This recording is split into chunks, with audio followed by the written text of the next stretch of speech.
नमस्कार दोस्तों। अगर आप कॉलेज में प्रोफेसर बनना चाहते हैं, रिसर्च करना चाहते हैं, पीएचडी करना चाहते हैं या उच्च शिक्षा के क्षेत्र में अपना करियर बनाना चाहते हैं, तो आपने कभी न कभी यूजीसी नेट का नाम जरूर सुना होगा।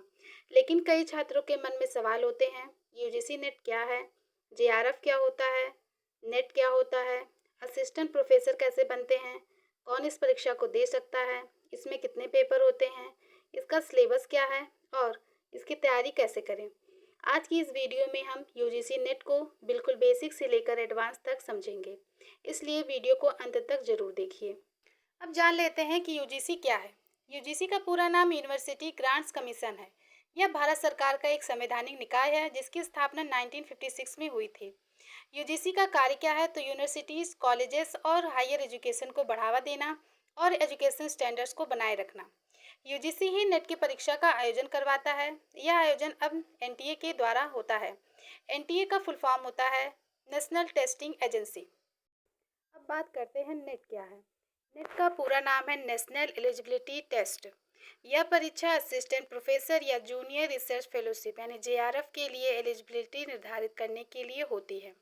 यह भारत में हायर एजुकेशन में टीचिंग और रिसर्च के लिए अनिवार्य योग्यता है। बहुत से छात्र यहीं पर कंफ्यूज हो जाते हैं कि नेट क्वालिफाई अगर करते हैं तो आप असिस्टेंट प्रोफेसर के लिए पात्र हो जाते हैं, लेकिन अगर आप जेआरएफ क्वालिफाई करते हैं तो आपको रिसर्च करने के लिए फेलोशिप मिलती है, पीएचडी में अतिरिक्त लाभ मिलता है, शोध के दौरान आर्थिक सहायता मिलती है।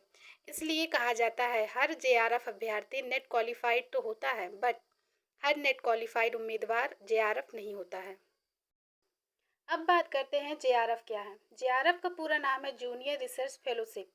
यह नेट परीक्षा में सफल उम्मीदवारों को रिसर्च करने के लिए फेलोशिप और वित्तीय सहायता प्रदान करती है। जेआरएफ प्रदान करने वाले उम्मीदवार को एमफिल या पीएचडी करने के लिए प्रोत्साहन मिलता है। आप में से कितने लोगों का टारगेट जेआरएफ क्वालिफाई करना है? जिसका टारगेट जेआरएफ क्वालिफाई करना है वो जेआरएफ कमेंट में ज़रूर लिखे, और जिसका सिर्फ नेट क्वालिफाई करना है वो नेट लिखे। बात करते हैं यूजीसी नेट और जेआरएफ में क्या क्या अंतर होता है। क्या दोनों चीज़ें सेम होती है या दोनों चीज़ें अलग अलग होती है? तो ये दोनों चीज़ें अलग अलग होती हैं। यूजीसी नेट केवल एलिजिबिलिटी टेस्ट है। इससे आप असिस्टेंट प्रोफेसर बनने के लिए योग्य माने जाते हैं। इसमें कोई फेलोशिप आपको नहीं मिलती है और लाइफ टाइम वैलिड होती है। जेआरएफ की बात करें तो जेआरएफ नेट का ही एक भाग है। इसमें फेलोशिप मिलता है आपको। यह रिसर्च यानी एमफिल या पीएचडी के लिए होती है। पहली वैलिडिटी 3 साल थी, बट अब नई गाइडलाइन के अनुसार सीधी पीएचडी के लिए भी मान्य है। ये है रहा यूजीसी नेट और जेआरएफ में अंतर। अब बात करते हैं कि यूजीसी नेट की परीक्षा कौन कौन दे सकता है। कोई भी शैक्षणिक योग्यता मान्यता प्राप्त विश्वविद्यालय से अगर उसने मास्टर डिग्री प्राप्त की है तो वो इस परीक्षा के लिए क्वालिफाई है, वो इस परीक्षा को अच्छे से दे सकता है। अब बात करते हैं यूजीसी नेट कौन दे सकता है, इसकी क्वालिफिकेशन क्या है, यानी कि इसकी शैक्षणिक योग्यता क्या होनी चाहिए। किसी भी मान्यता प्राप्त विश्वविद्यालय से आप मास्टर डिग्री प्राप्त किए हों। अगर आप सामान्य वर्ग से हैं तो 55% अंक, अगर आरक्षित वर्ग से हैं तो 50% अंक।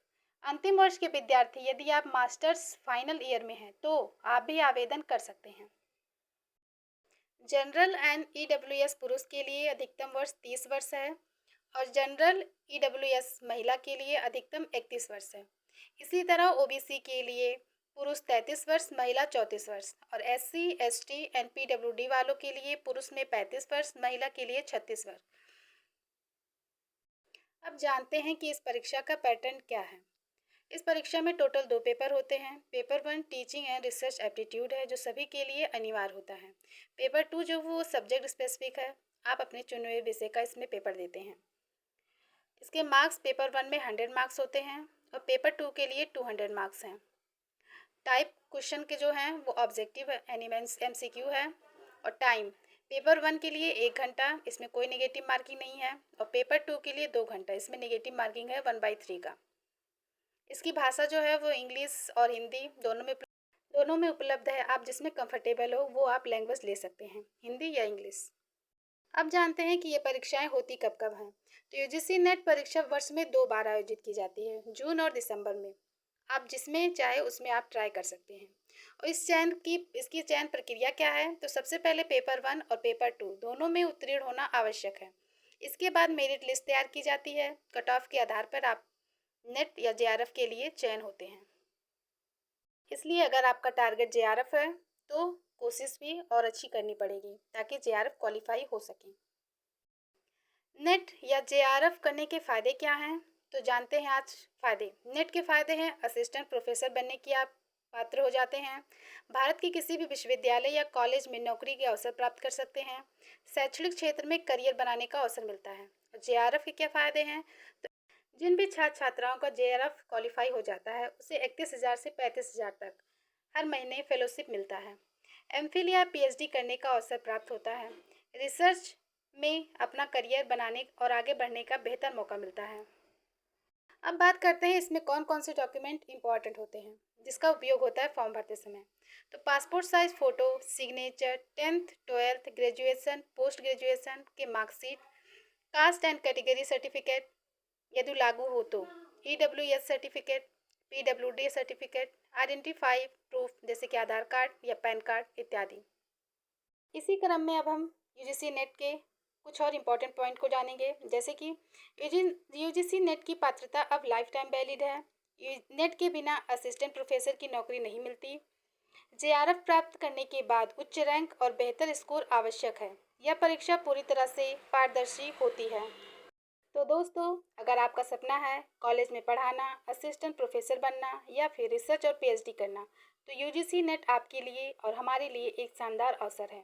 सही रणनीति, निरंतर अभ्यास और नियमित रिवीजन के साथ हम निश्चित रूप से यूजीसी नेट क्वालिफाई कर सकते हैं।